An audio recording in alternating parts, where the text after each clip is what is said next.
Hermanos, antes de iniciar, quisiera darle las gracias primeramente a Dios y a cada hermano que participó de las escuelas bíblicas de vacaciones.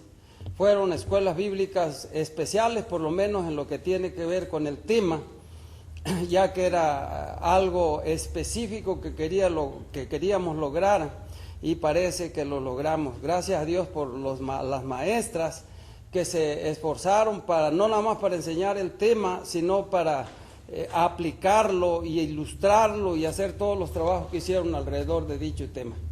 A todos los que hicieron la comida, fue todo un equipo, hermanos, que trabajó arduamente desde el día lunes hasta el día viernes.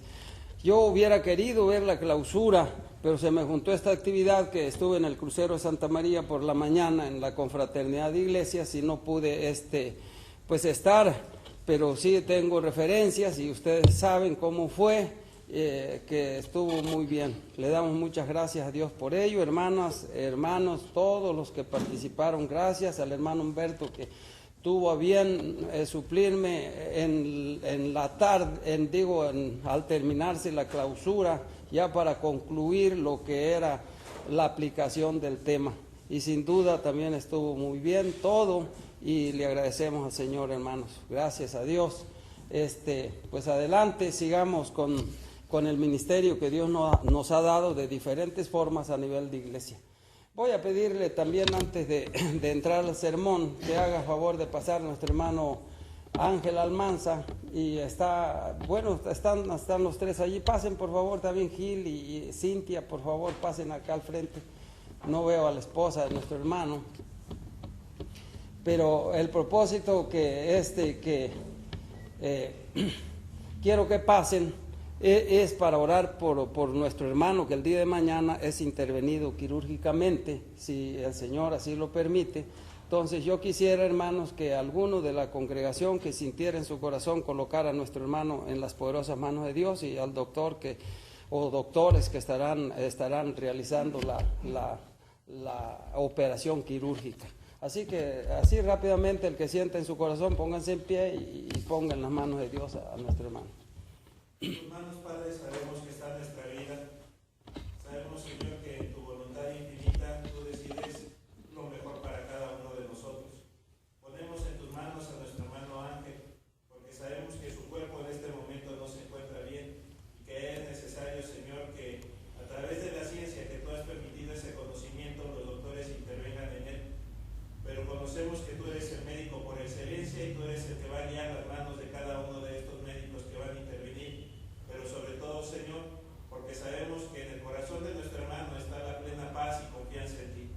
Sabemos que ante cualquier situación de esta naturaleza, solamente nuestra confianza puede estar puesta en ti, Señor, porque tú eres el único que decide sobre nuestra salud, nuestra vida, y sobre todo, Señor, porque en ti podemos estar tranquilos de que todo el resultado de las cosas que nos acontezcan es para nuestro bien. Pongo en tus manos a nuestro hermano y especialmente por tranquilidad y paz para su familia, te lo rogamos en nombre de tu Hijo amado, nuestro Señor y Salvador Cristo Jesús. Amén. Amén. Pueden pasar, hermanos, gracias. Ya se leía, hermanos, el pasaje de Gálatas 4 y 5. Dice: pero cuando vino el cumplimiento del tiempo, Dios envió a su Hijo, nacido de mujer y nacido bajo la ley, para que redimiese a los que estaban bajo la ley, a fin de que recibiésemos la adopción de hijos. Bendito sea nuestro Dios por tan grande bien. Llegado el cumplimiento del tiempo, Dios envió a su Hijo, nacido de mujer y nacido bajo la ley, para que redimiese a los que estaban bajo la ley y recibiesen la adopción de hijos. Gracias a Dios, porque pues tantos a través del tiempo el sacrificio de Cristo a favor del ser humano nos ha traído este beneficio de llegar a ser, como dice el apóstol Juan, de llegar a ser hijos de Dios. A todos los que le recibieron, a los que creen en su nombre, les dio potestad de ser hechos hijos de Dios. Entonces, hermanos, la primera venida de nuestro Señor Jesucristo, hablamos a veces muy poco de ella, y a veces también de la segunda venida, pero sobre todo más de la primera venida. Nos concretamos solamente a tocar este tema de la primera venida de nuestro Señor, pues en lo que comúnmente se nombra como Navidad, y por todo lo que está pasando, el aspecto de religiosidad y todo, nosotros aprovechamos para precisamente predicar sobre a qué vino nuestro Señor Jesucristo aquí a esta tierra. Pero creo que muy a menudo debemos estar recordando también no solo el propósito de la primera venida, sino también el propósito de la segunda venida de nuestro Señor Jesucristo, que sucederá y que está todavía en el futuro. Debemos estar siempre recordando y empapándonos de este mensaje santo de nuestro Dios, porque no hubiéramos podido obtener el beneficio de la segunda venida de Cristo para bien si no hubiera sido por el beneficio de la primera venida de nuestro Señor Jesucristo aquí a esta tierra.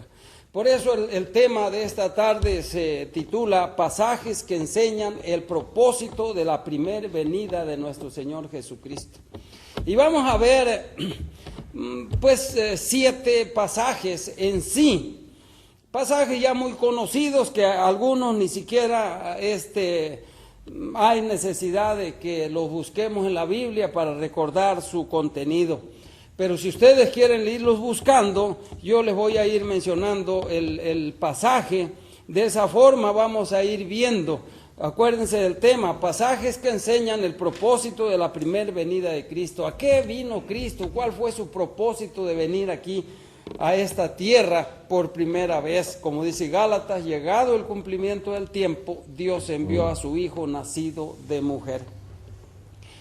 El primer pasaje que quiero mencionarles es Mateo 1:21.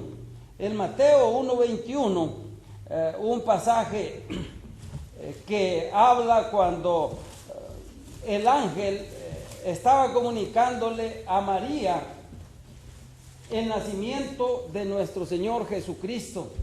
En el capítulo 1, Mateo 1:21 dice: y dará a luz un hijo y llamará su nombre Jesús, porque Él salvará a su pueblo de sus pecados.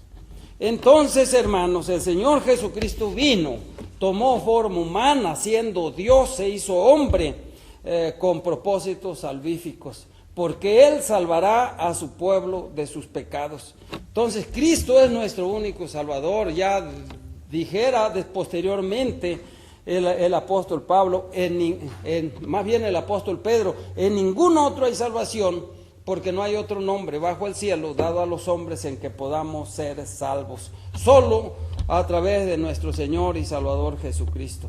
Él es nuestro Salvador, Él vino a salvarnos, Él vino con ese propósito específico, y por eso le pusieron Jesús. Dice el ángel, y se llamará su nombre Jesús.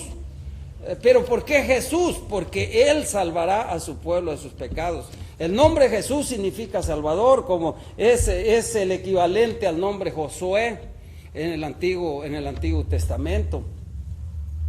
Entonces, hermanos, Él vino a salvarnos. El tema se titula Pasajes que enseñan el propósito de la primera venida de nuestro Señor Jesucristo. En Lucas 19:10, otro pasaje nos menciona el Señor Jesucristo, porque el Hijo del Hombre vino a buscar y a salvar lo que se había perdido. Entonces, ¿a qué vino nuestro Señor Jesucristo aquí a esta tierra? ¿Por qué se hizo hombre siendo Dios, siendo inmaterial? Él como Dios es espíritu, y un espíritu no tiene carne ni hueso. Un espíritu no es materia, es inmaterial. Pero ¿por qué Dios se hizo materia en calidad de hijo? Para salvarnos, para salvar y buscar a través del Evangelio a los que necesitaban la salvación. Porque el Hijo del Hombre vino a buscar y a salvar lo que se había perdido. Todos estábamos perdidos, dice el apóstol Pablo. Él nos dio vida cuando estábamos muertos en vuestros delitos y pecados. Por eso, hermanos, tanto la primera venida de Cristo como como su muerte y la segunda venida y todo, Él viene a toda la humanidad. Y viene, él dice que no quiere la muerte del pecador, sino que se arrepienta y viva. Entonces él quiere que todos los seres humanos sean salvos y vengan al conocimiento de la verdad, nos dice el apóstol Pablo en su primera carta. Así que, hermanos, ¿a qué vino nuestro Señor Jesucristo? Para salvarnos, buscarnos a través del Evangelio, a través de la predicación, para que nosotros pudiéramos ser salvos. El Hijo del Hombre vino a buscar y a salvar lo que se había perdido. Y nos busca a través de la predicación del Evangelio hoy día, a través de cuando les hablamos de Cristo a las personas, cuando les leemos la palabra santa de Dios. Dios está buscando todavía, el Señor Jesucristo está buscando al hombre para salvarlo, aquellos que aún no son salvos. Y quisiera que leyéramos un tercer pasaje, que es Filipenses 2, 5 al 8. Filipenses 2, 5 al 8 dice: haya pues en vosotros este sentir que hubo también en Cristo Jesús, el cual, siendo en forma de Dios, no estimó el ser igual a Dios como cosa que aferrarse, sino que se despojó a sí mismo, tomando forma de siervo, hecho semejante a los hombres, y estando en la condición de hombre, se humilló a sí mismo, haciéndose obediente hasta la muerte y muerte de cruz. ¿A qué vino nuestro Señor Jesucristo? Él vino para pagar el precio que nuestro pecado exigía. Dice que estando en la condición de hombre, se humilló a sí mismo, haciéndose obediente hasta la muerte y muerte de cruz. Entonces, y dice el apóstol: haya pues en vosotros este sentir que hubo en Cristo Jesús. A él no lo obligó el Padre, a él allá en su aspecto trino, como Padre, como Hijo y como Espíritu Santo, Dios no le dio una orden al Hijo y le dijo: mira, tú tienes que ir y tú tienes que obedecerme para que vayas, te hagas carne, es decir, te encarnes, tomes la materia con un cuerpo para que tú mueras como hombre por el ser humano. Él dice: haya este sentir que hubo en Cristo Jesús. Fue de Él, fue el mismo deseo del Padre, era el mismo deseo del Hijo. Cuando nos dice Juan 3:16, de tal manera amó Dios al mundo que dio a su Hijo unigénito. Ese era el deseo del Padre, que el Hijo viniera a pagar el precio por nuestros pecados, pero también era el deseo del Hijo. No había contradicción en lo más mínimo en eso, ni había sentimientos diferentes. Era el mismo sentimiento del Padre, era el mismo sentimiento del Hijo. Por eso dice el apóstol: haya pues en vosotros este sentir que hubo también en Cristo Jesús, el cual, siendo en forma de Dios, no estimó el ser igual a Dios. La forma de Dios, igual a Dios, significa en ser el único Dios verdadero, no más en calidad de Hijo. El cual, siendo en forma de Dios, no estimó el ser igual a Dios como cosa que aferrarse, sino que se despojó a sí mismo, haciéndose obediente hasta la muerte y muerte de cruz. Entonces, ¿a qué vino nuestro Señor Jesucristo? Para pagar el precio que nuestro pecado exigía. Si ese precio no era pagado, nadie podía ser salvo. Y no podía ser pagado por un ángel, no podía ser pagado por algún otro ser creado, no podía ser pagado por un ser humano, porque los seres humanos como pecadores estaban muertos. Un muerto no puede hacer nada para poder tener vida, al menos que alguien le dé vida, y cuando tiene vida, entonces puede hacer muchas cosas. Pero vemos allí, hermanos, que Dios tenía que pagar el precio por nuestros pecados. Y diríamos: ¿por qué Dios? Yo se lo he dicho y se lo he repetido muchas veces, porque, hermanos, tenía que satisfacerse la justicia del Padre, la justicia divina, y la justicia divina no podía satisfacerla nada que no fuera Dios mismo. Un ángel no podía satisfacer la justicia divina, menos nosotros como seres pecadores. Estoy hablando de ángeles que no pecaron y que son sin pecado. ¿sí? Menos nosotros como seres pecadores. ¿Cómo se iba a satisfacer esa justicia divina? Pues solo Dios mismo. ¿Cómo Dios le iba a hacer? Pues haciéndose carne, llegado el cumplimiento del tiempo, Dios envió a su Hijo nacido de mujer y nacido bajo la ley para que redimiese a los que estaban bajo la ley. Entonces, cuando Cristo vino y pagó el precio por nuestros pecados, Dios el Padre se quedó completamente satisfecho y dice, este pago es exactamente el pago que yo exijo.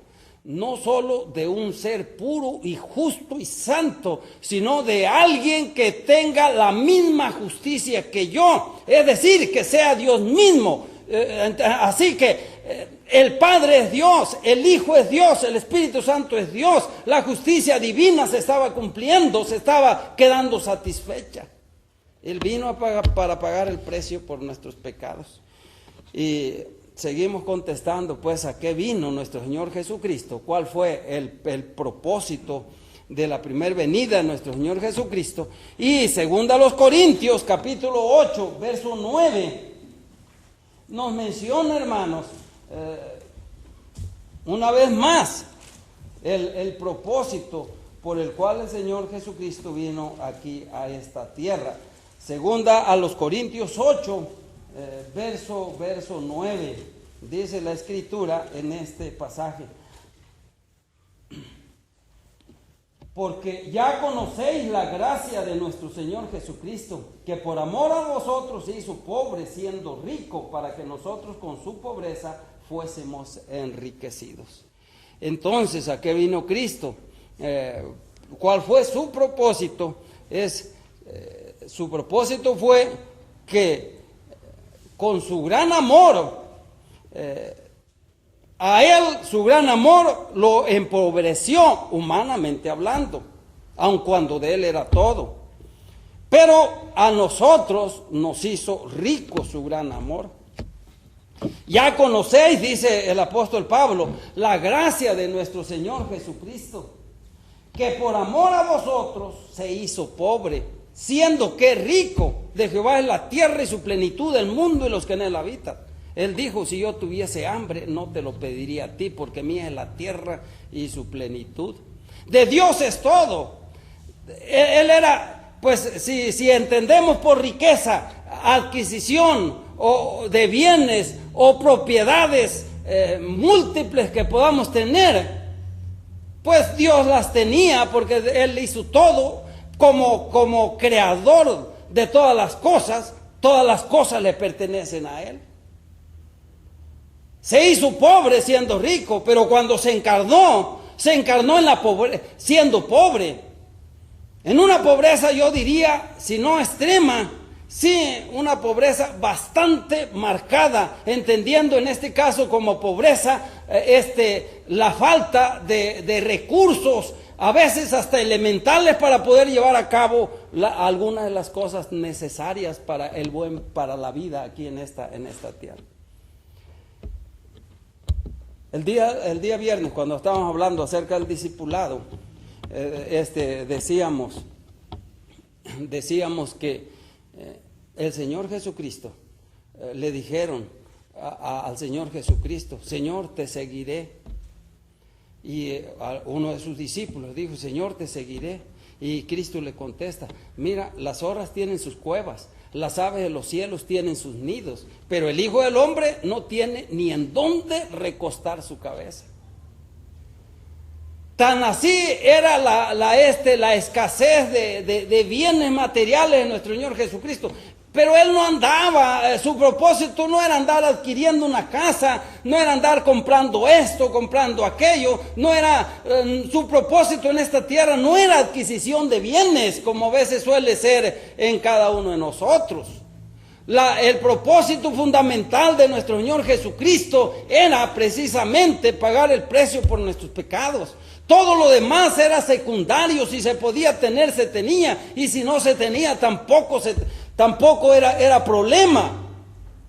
Pero estas personas querían, Señor, te seguiré. Le dice, bueno, sí, tú quieres seguirme, pero puede ser que tu objetivo sea adquisición de bienes. Es decir, porque yo soy una persona poderosa y puedo hacer muchas cosas, quizá tu objetivo sea que yo te ayude para que tú pues te adquieras cosas de tal manera que te puedas sentir como comúnmente luego se dice, rico humanamente hablando. Lo mismo le pasó a Judas. Judas, mientras en la tesorería había dinero dice un escritor, para poderse robar, porque se robaba el dinero de la tesorería de los apóstoles del Señor Jesucristo en aquel entonces, dice claramente que como ya no había que robar, ya no había que robar de allí, entonces con facilidad, cuando se le presentó la oportunidad de adquisición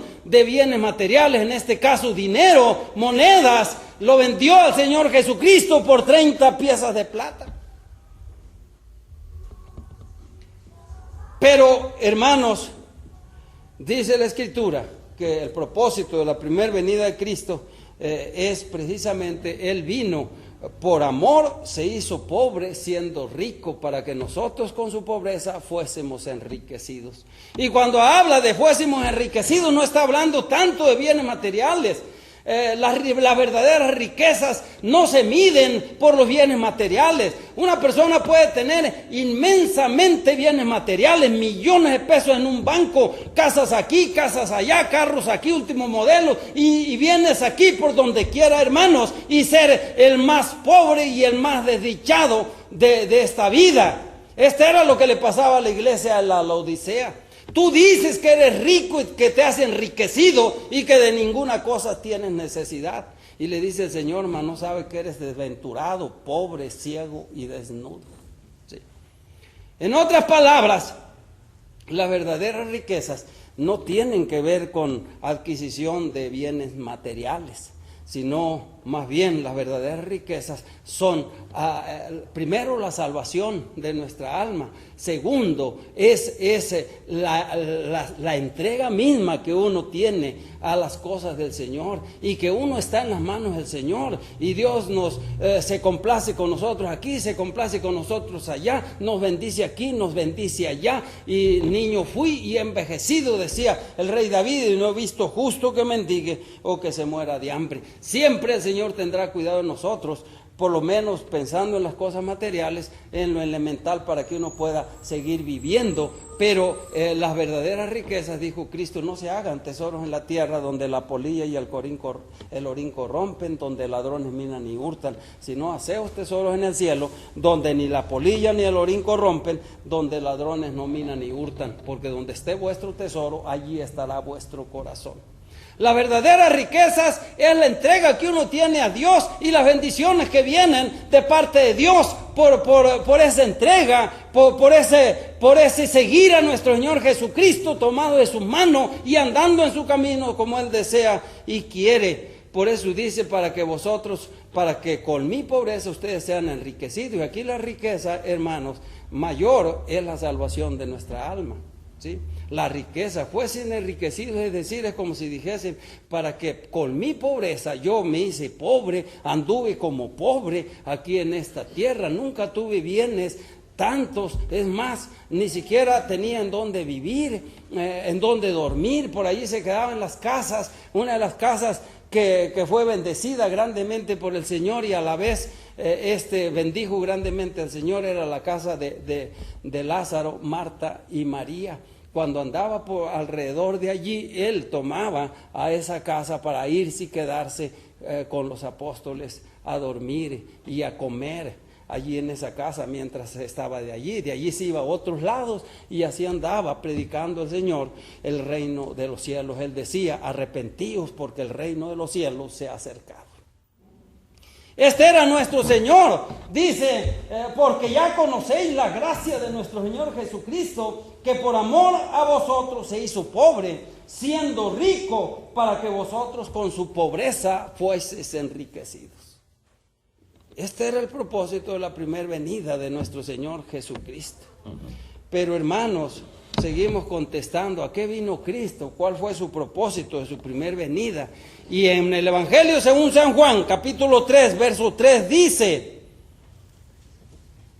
Cuando Nicodemo se le acercó y le dijo: maestro, sabemos que ha venido de Dios como maestro, porque nadie puede hacer las señales que tú haces si Dios no está con él. Y el Señor Jesucristo lo interrumpe rápidamente y le dice: Nicodemo, si no naces de nuevo, no puedes ver el reino de Dios. ¿A qué vino nuestro Señor Jesucristo? A suplir la necesidad primaria que tenía el ser humano y que sigue teniendo el ser humano. La necesidad primaria es la salvación de nuestra alma. La necesidad primaria es el nuevo nacimiento. Si no naces de nuevo, no puedes ver el reino de Dios. Él vino a suplir esta necesidad primaria que el ser humano tiene y sigue teniendo, tenía, tiene y sigue teniendo aquí en esta tierra, la salvación de nuestra alma. Por eso, hermanos, podemos tener lo que usted quiera tener, podemos ser inmensamente ricos materialmente hablando, podemos tener el mayor conocimiento posible aquí en esta tierra y podemos tener tantas cosas, pero si no somos salvos, no tenemos nada. Tenemos cosas que se quedarán aquí en esta tierra, pero que no van a trascender hacia la eternidad para vida eterna. Solamente una tremenda expectación de juicio, dice la Biblia, y hervor de fuego que ha de devorar a los adversarios. Terrible, hermanos. La necesidad primaria del ser humano es la salvación de su alma, es el nuevo nacimiento. Si no naces de nuevo, no puedes ver el reino de Dios. Maestro, sabemos que has venido de Dios como maestro, porque nadie puede hacer estas cosas que tú haces si Dios no está con él. Nicodemo, ya no avances. Tú tienes una necesidad a la cual yo vine a suplir, que es la salvación de tu alma. ¿Sí? Tienes que nacer de nuevo, si no, no podrás estar en el reino de Dios. No importa que pertenezcas al pueblo que comúnmente se ha denominado mi pueblo, el pueblo santo, el pueblo judío. No importa que pertenezcas a mi pueblo como adquisición que yo hice desde un inicio. No importa que tú seas maestro de la ley y enseñes los principios morales y ceremoniales que están en el Antiguo Testamento y los enseñes meticulosamente. No importa que sea maestro. Nicodemo, en ti no se ha cumplido la primera necesidad. Tu primera necesidad es nacer de nuevo. Y si no naces de nuevo, no importa que seas lo que seas, no podrás ver el reino de Dios, menos estar en él, en este caso. ¿A qué vino nuestro Señor Jesucristo en su primer venida? En Juan 1, 11 al 13 nos menciona otro de los propósitos por los cuales el Señor Jesucristo vino aquí a esta tierra en su primer venida. Dice: a los suyos vino y los suyos no le recibieron, mas a todos los que le recibieron, a los que creen en su nombre, le dio potestad de ser hechos hijos de Dios, los cuales no son engendrados de sangre, ni de voluntad de carne, ni de voluntad de varón, sino de Dios. ¿A qué vino nuestro Señor Jesucristo? Precisamente vino para que nosotros, por medio de él, pudiésemos llegar a ser hijos de Dios.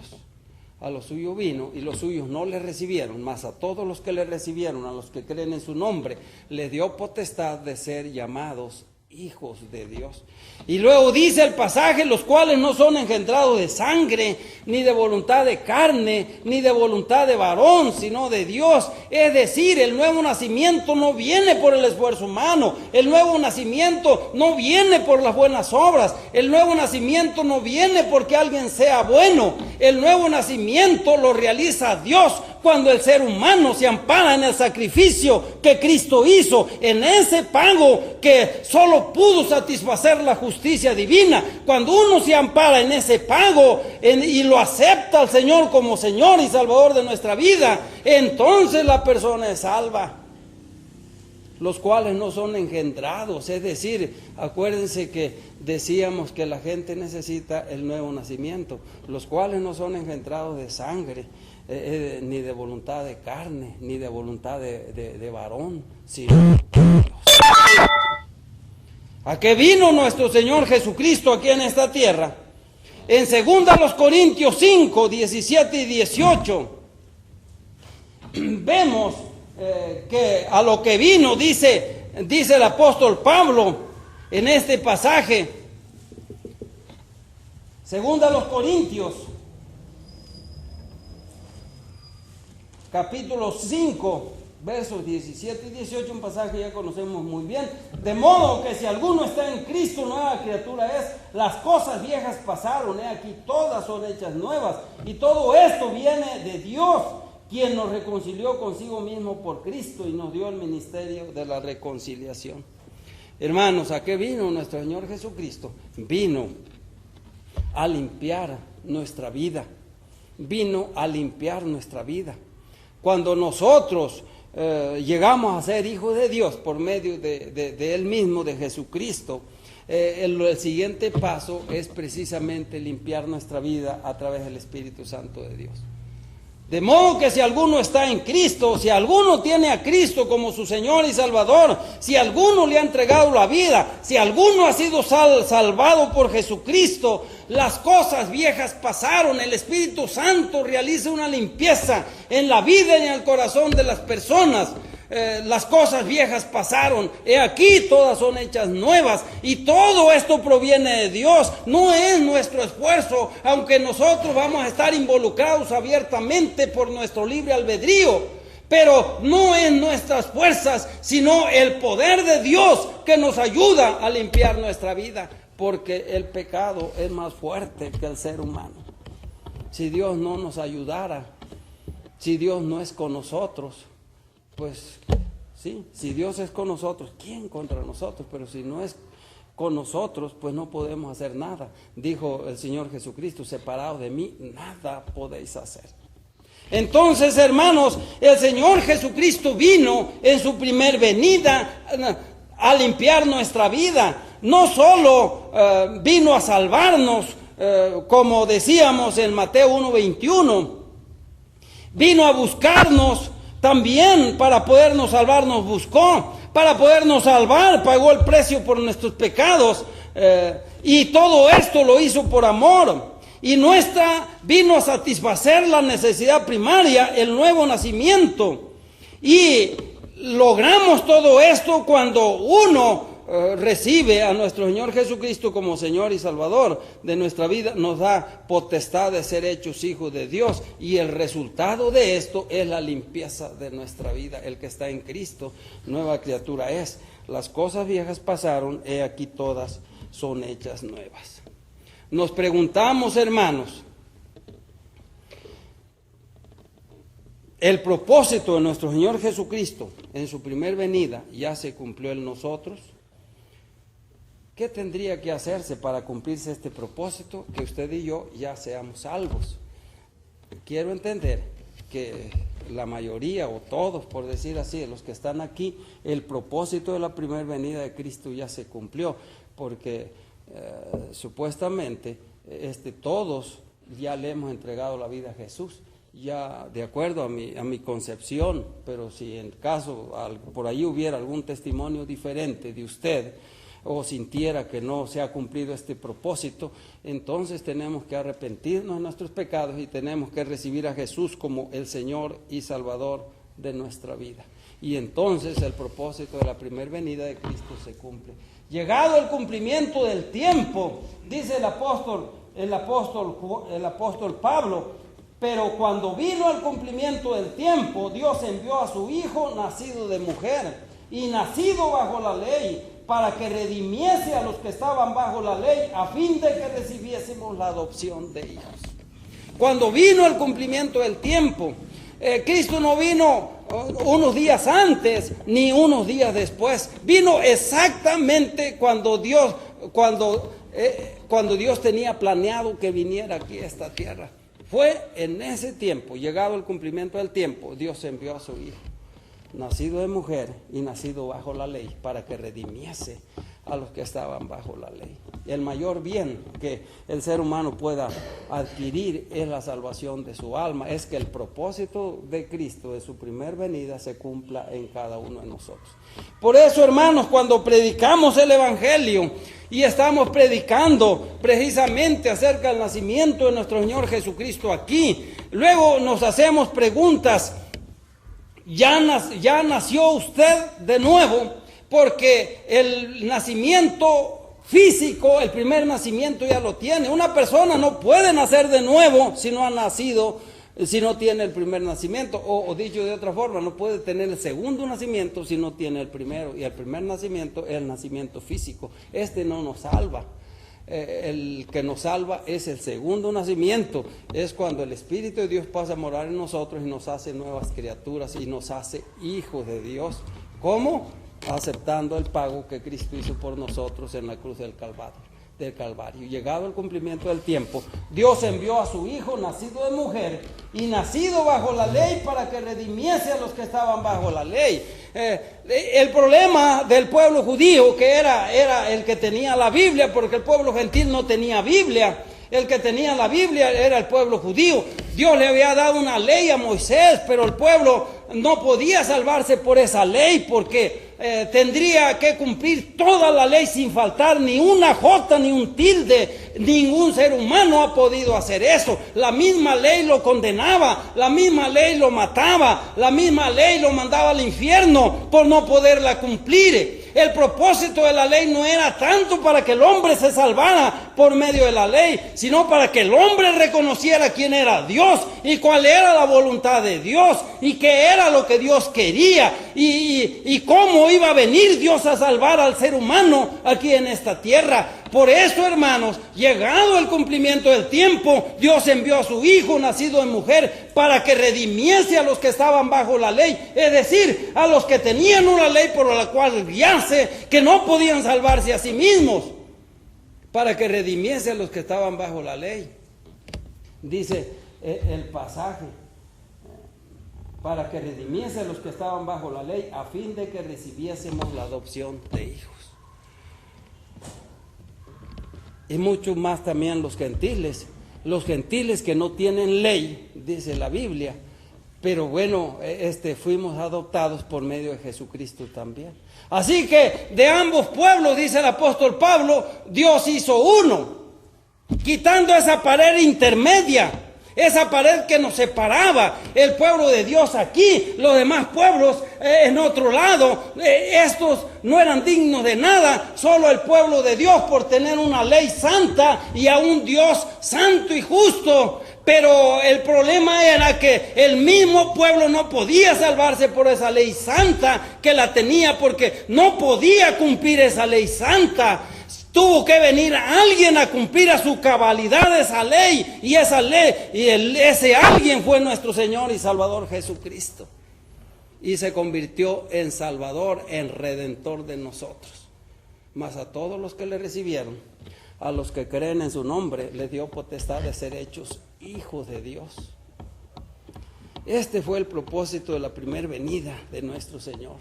Démosle muchas gracias a Dios, hermanos, por este propósito. Y si ya se cumplió el propósito de nosotros, este primer propósito, entonces, hermanos, busquemos que se cumpla en la demás gente. Volvámonos nosotros promotores de este primer propósito por el cual vino nuestro Señor Jesucristo aquí a esta tierra.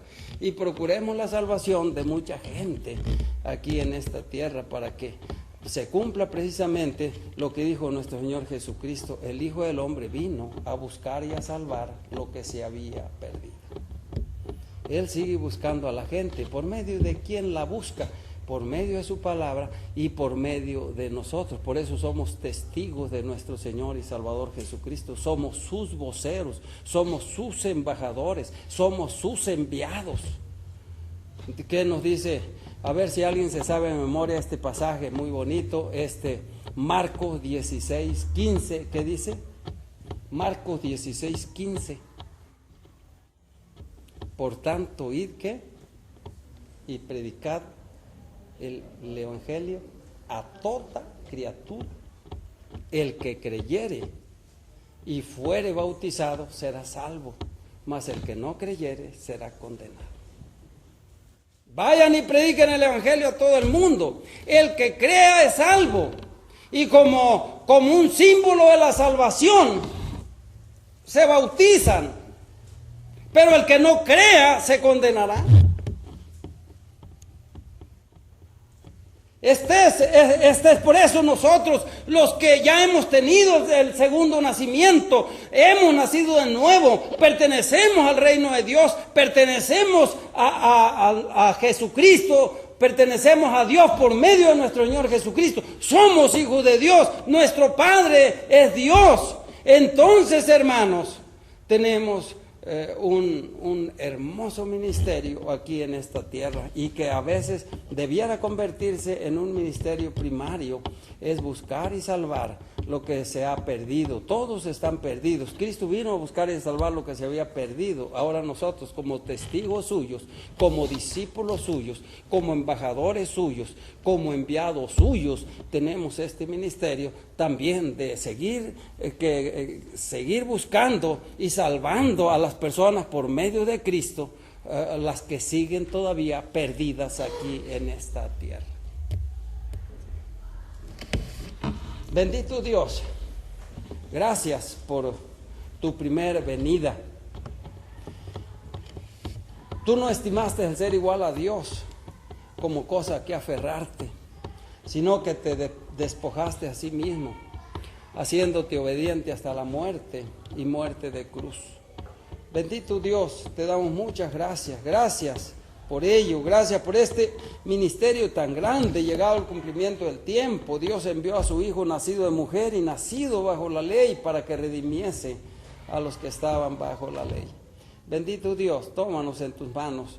Gracias por esa redención, gracias por ese pago, gracias porque nos ayudaste a creer y nos ayudaste a arrepentirnos, nos ayudaste a recibirte, Señor Jesús, como nuestro Señor y Salvador, y nos ayudaste, Padre, y nos sigues ayudando a que te amemos, a que andemos en tus caminos, a que nos apartemos del pecado, a que santifiquemos nuestra vida. El Espíritu Santo tuyo que mora en nosotros nos sigue ayudando, bendito Dios.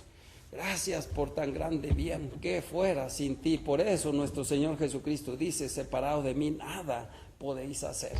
Bendícenos, Señor, ayúdanos, y que la bendición más grande sea de que podamos ser tus testigos, tus voceros, para que otras personas también se cumplen ellos el propósito de tu primer venida aquí a esta tierra. Pagar el precio por el pecado, sí, de todos, pero sobre todo con ese precio pagado ellos puedan ser salvos porque se arrepienten y creen en ti, aceptándote como Señor y Salvador de sus vidas. Ayúdanos, Señor, estamos en tus manos, y muchas gracias en el nombre de Jesús. Amén.